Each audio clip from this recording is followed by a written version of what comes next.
Un joueur du Sénégal a mis en lumière l'injustice pendant le match Sénégal vs Côte d'Ivoire.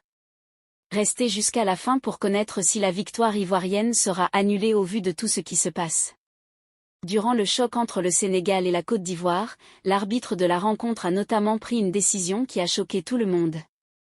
L'histoire du football a toujours montré qu'un arbitre qui ne fait pas parler de lui a souvent réalisé un très bon match. Hier soir, l'arbitre gabonais Pierre-Guilain Atcho a malheureusement beaucoup fait parler, en raison de décisions lourdes de sens. Le fait de ne pas revenir sur le tacle terrible de Sadio Mané sur la cheville de Sangaré, dès le début du match, a étonné tout le monde. Un possible pénalty non sifflé pour une faute sur Sarr dans la surface provoque la fureur des Sénégalais, au point que Crépin Diatta accuse la CAF de corruption. L'arbitre ne donnait pas pénalty à Pépé.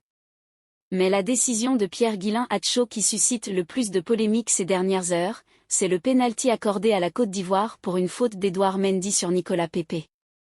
À vitesse réelle, il ne faisait absolument aucun doute que le portier sénégalais avait fauché l'Ivoirien, qui a même fini avec un salto dans la surface. Pourtant, Pierre-Guilain Atcho avait initialement décidé de ne pas accorder de pénalty, avertissant même un Kwame logiquement stupéfait de la décision. Heureusement, le VAR est passé par là pour ramener l'arbitre à la raison. Mais sur les réseaux sociaux, de toute l'Afrique jusqu'à la France, en passant par la presse anglaise qui s'est emparée du sujet, cette décision a fait halluciner tous les spectateurs du match.